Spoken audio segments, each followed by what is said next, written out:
Welcome to Story Vault, home to the classic stories and tales that have captivated generation after generation. In this entry, we have a tale from the Grimm Brothers. Be sure to like and subscribe as well as turn on notifications so you don't miss any of our future videos. With that said, let's begin. Cinderella by the Brothers Grimm. The wife of a rich man fell sick, and as she felt that her end was drawing near, she called her only daughter to her bedside and said, "Dear child, be good and pious, and then the good God will always protect thee, and I will look down on thee from heaven and be near thee." Thereupon she closed her eyes and departed. Every day the maiden went out to her mother's grave, and wept, and she remained pious and good.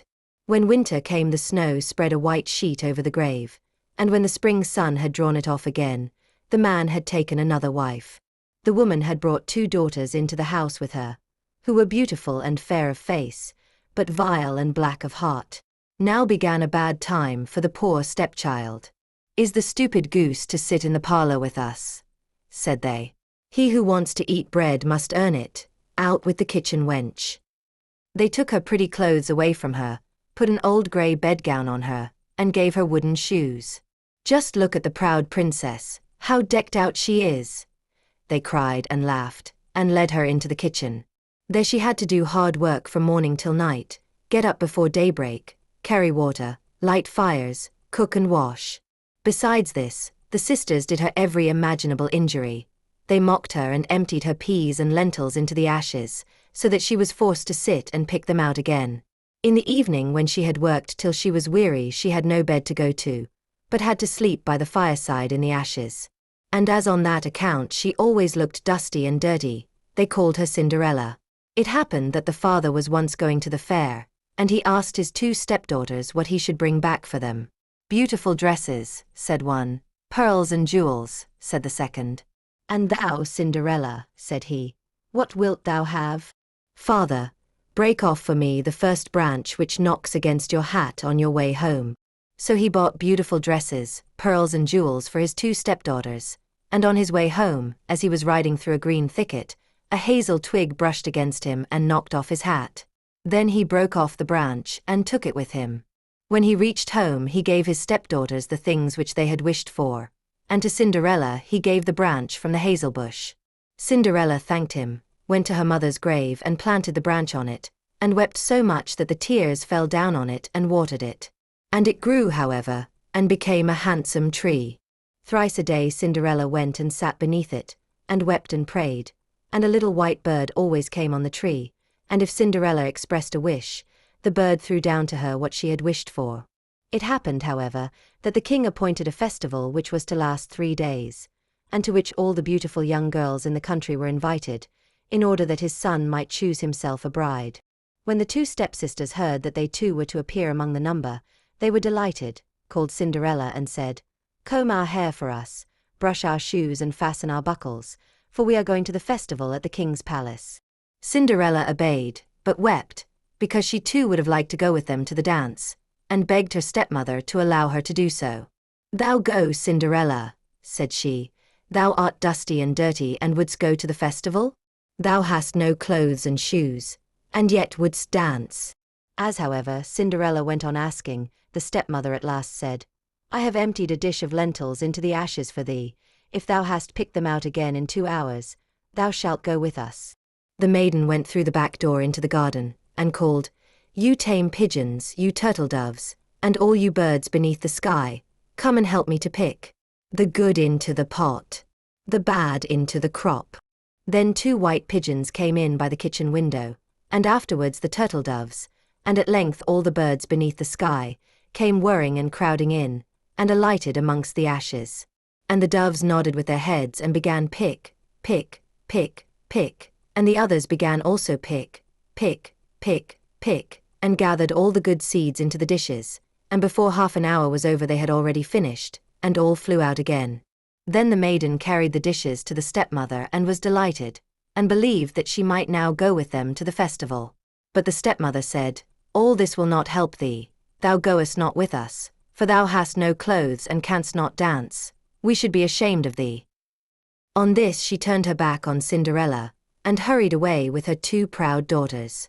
As no one was now at home, Cinderella went to her mother's grave beneath the hazel tree, and cried, "Shiver and quiver, little tree. Silver and gold throw down over me." Then the bird threw a gold and silver dress down to her, and slippers embroidered with silk and silver. She put on the dress with all speed, and went to the festival. Her stepsisters and the stepmother, however, did not know her, and thought she must be a foreign princess, for she looked so beautiful in the golden dress. They never once thought of Cinderella, and believed that she was sitting at home in the dirt, picking lentils out of the ashes. The prince went to meet her, took her by the hand and danced with her. He would dance with no other maiden, and never left loose of her hand, and if anyone else came to invite her, he said, "This is my partner." She danced till it was evening, and then she wanted to go home. But the king's son said, "I will go with thee and bear thee company," for he wished to see to whom the beautiful maiden belonged. She escaped from him, however, and sprang into the pigeon house. The king's son waited until her father came, and then he told him that the stranger maiden had leapt into the pigeon house. The old man thought, "Can it be Cinderella?" And they had to bring him an axe and a pickaxe that he might hew the pigeon house to pieces, but no one was inside it. And when they got home, Cinderella lay in her dirty clothes among the ashes, and a dim little oil lamp was burning on the mantelpiece, for Cinderella had jumped quickly down from the back of the pigeon house and had run to the little hazel tree, and there she had taken off her beautiful clothes and laid them on the grave, and the bird had taken them away again, and then she had placed herself in the kitchen amongst the ashes in her grey gown.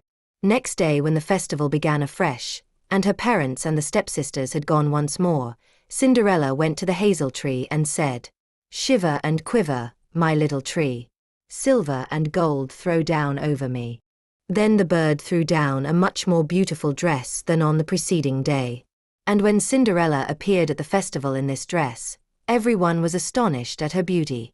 The king's son had waited until she came, and instantly took her by the hand and danced with no one but her. When others came and invited her, he said, "She is my partner." When evening came, she wished to leave, and the king's son followed her and wanted to see into which house she went. But she sprang away from him, and into the garden behind the house. Therein stood a beautiful tall tree on which hung the most magnificent pears. She clambered so nimbly between the branches like a squirrel that the king's son did not know where she was gone. He waited until her father came and said to him, "The stranger maiden has escaped from me, and I believe she has climbed up the pear tree." The father thought, "Can it be Cinderella?" and had an axe brought and cut the tree down, but no one was on it. And when they got into the kitchen, Cinderella lay there amongst the ashes, as usual, for she had jumped down on the other side of the tree, had taken the beautiful dress to the bird on the little hazel tree, and put on her grey gown. On the third day, when the parents and sisters had gone away, Cinderella went once more to her mother's grave and said to the little tree, "Shiver and quiver, my little tree. Silver and gold throw down over me." And now the bird threw down to her a dress which was more splendid and magnificent than any she had yet had, and the slippers were golden.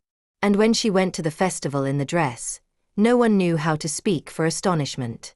The king's son danced with her only, and if anyone invited her to dance, he said, "She is my partner." When evening came, Cinderella wished to leave, and the king's son was anxious to go with her, but she escaped from him so quickly that he could not follow her. The king's son had, however, used a stratagem, and had caused the whole staircase to be smeared with pitch, and there, when she ran down, had the maiden's left slipper remained sticking. The king's son picked it up, and it was small and dainty, and all golden.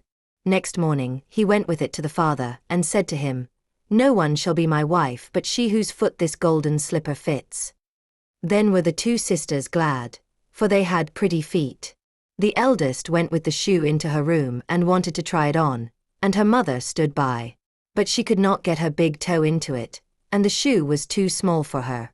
Then her mother gave her a knife and said, "Cut the toe off. When thou art queen thou wilt have no more need to go on foot." The maiden cut the toe off, forced the foot into the shoe, swallowed the pain, and went out to the king's son. Then he took her on his horse as his bride and rode away with her.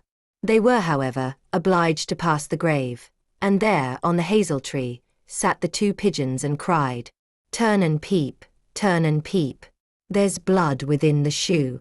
The shoe, it is too small for her. The true bride waits for you. Then he looked at her foot and saw how the blood was streaming from it. He turned his horse round and took the false bride home again, and said she was not the true one, and that the other sister was to put the shoe on. Then this one went into her chamber and got her toes safely into the shoe, but her heel was too large. So her mother gave her a knife and said, "Cut a bit off thy heel. When thou art queen thou wilt have no more need to go on foot." The maiden cut a bit off her heel, forced her foot into the shoe, swallowed the pain, and went out to the king's son.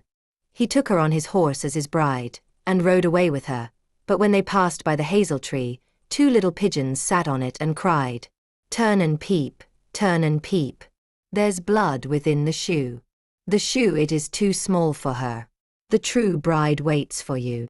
He looked down at her foot and saw how the blood was running out of her shoe, and how it had stained her white stocking.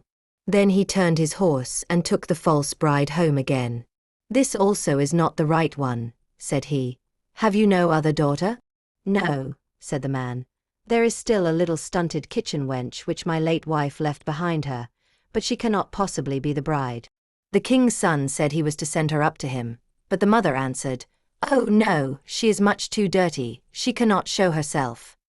He absolutely insisted on it, and Cinderella had to be called. She first washed her hands and face clean, and then went and bowed down before the king's son, who gave her the golden shoe. Then she seated herself on a stool, drew her foot out of the heavy wooden shoe, and put it into the slipper, which fitted like a glove. And when she rose up and the king's son looked at her face, he recognized the beautiful maiden who had danced with him and cried, "That is the true bride." The stepmother and the 2 sisters were terrified and became pale with rage. He, however, took Cinderella on his horse and rode away with her. As they passed by the hazel tree, the 2 white doves cried, "Turn and peep, turn and peep. No blood is in the shoe. The shoe is not too small for her. The true bride rides with you." And when they had cried that, the 2 came flying down and placed themselves on Cinderella's shoulders, one on the right, the other on the left, and remained sitting there. When the wedding with the king's son had to be celebrated, the 2 false sisters came and wanted to get into favor with Cinderella and share her good fortune. When the betrothed couple went to church, the elder was at the right side and the younger at the left, and the pigeons pecked out one eye of each of them. Afterwards, as they came back, the elder was at the left, and the younger at the right, and then the pigeons pecked out the other eye of each. And thus, for their wickedness and falsehood, they were punished with blindness as long as they lived. Thank you for listening. Share our videos with a reader or listener you love and don't forget to subscribe. See you soon.